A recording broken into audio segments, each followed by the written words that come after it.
This is the Zac Anesbury Show. Welcome. On today's podcast clip, we have the marketing coordinator for postgraduate coursework at the University of Adelaide, Danielle Talbot.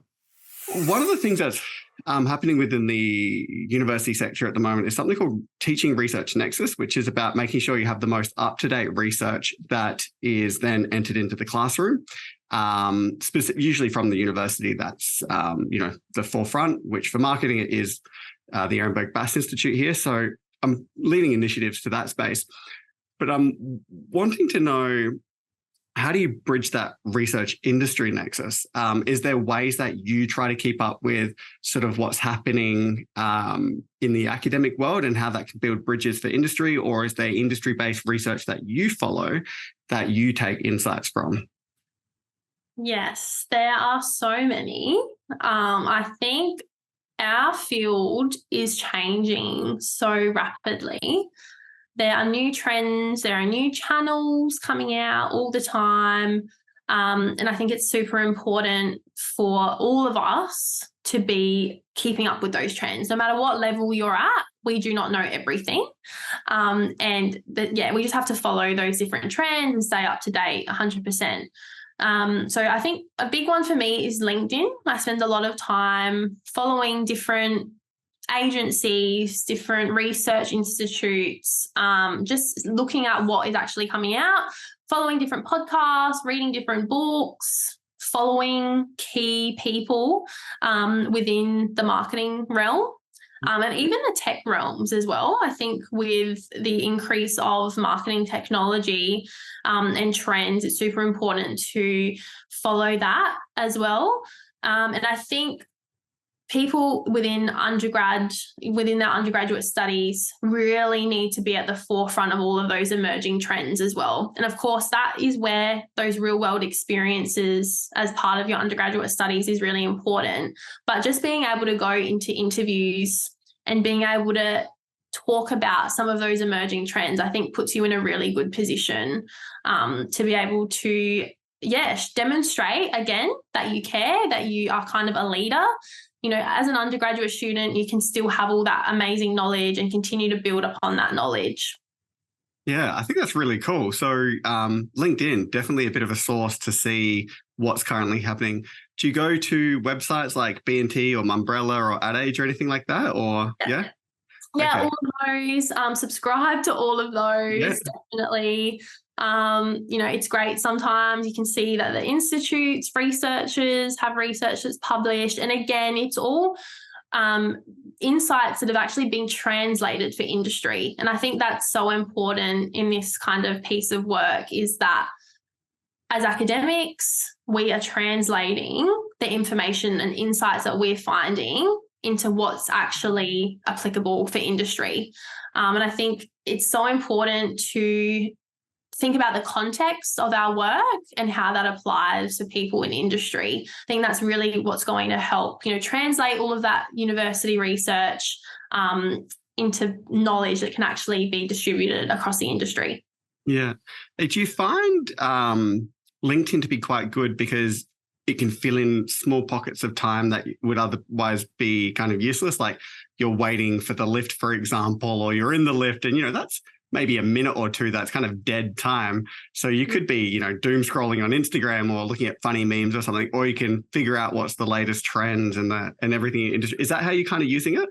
Yeah, I would say so. I guess I have my patterns on my phone where I'm like Facebook, quick scroll, Instagram, quick scroll, and then I always just end up on LinkedIn. And I guess because I've built up my feed to have all of those different kind of brands and key influencers that are talking about such interesting things, that I'm just most interested in going on LinkedIn.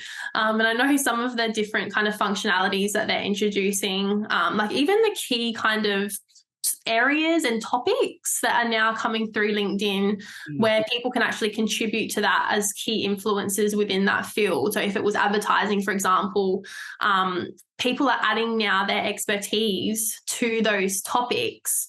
And I think it's just interesting to pass the time reading that, kind of like Reddit threads, I guess.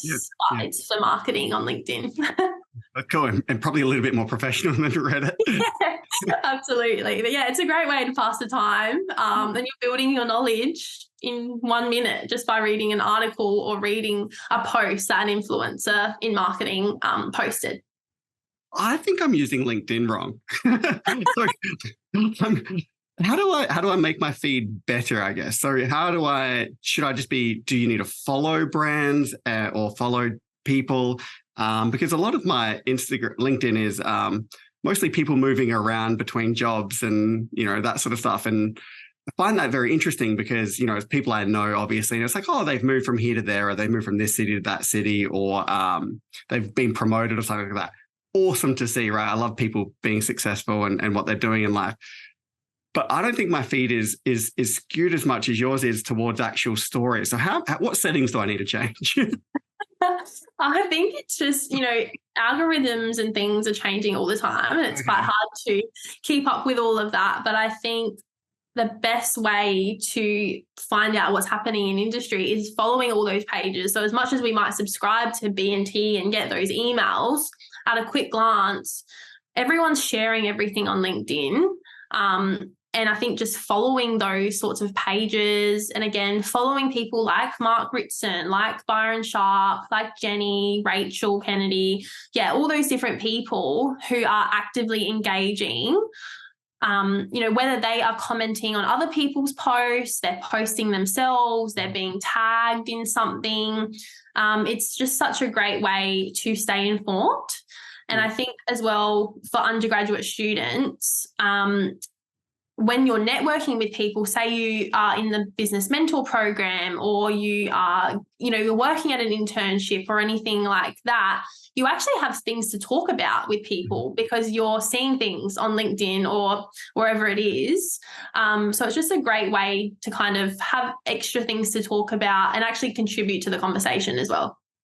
That's a really cool life hack, I reckon. If you go to networking events and you're like, everyone gets a bit shy, like even the most extroverted people get shy, but you're like, oh, I've read a few stories that people will find interesting, they're topical, I can contribute.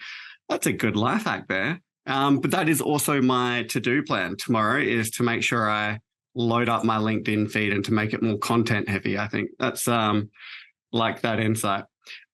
Hey guys, it's Zac Anesbury here with just a couple of quick reminders. If you've enjoyed today's podcast, then make sure you subscribe so you never miss an episode. There are plenty more interviews to come with some of the world's leading marketing academics and practitioners. You do not want to miss these. In the meantime, if you're looking for another way to connect, then follow me on Twitter at Zac Anesbury. That is ZACANESBURY for my take on the marketing issues of the day. That was the Zac Anesbury Show.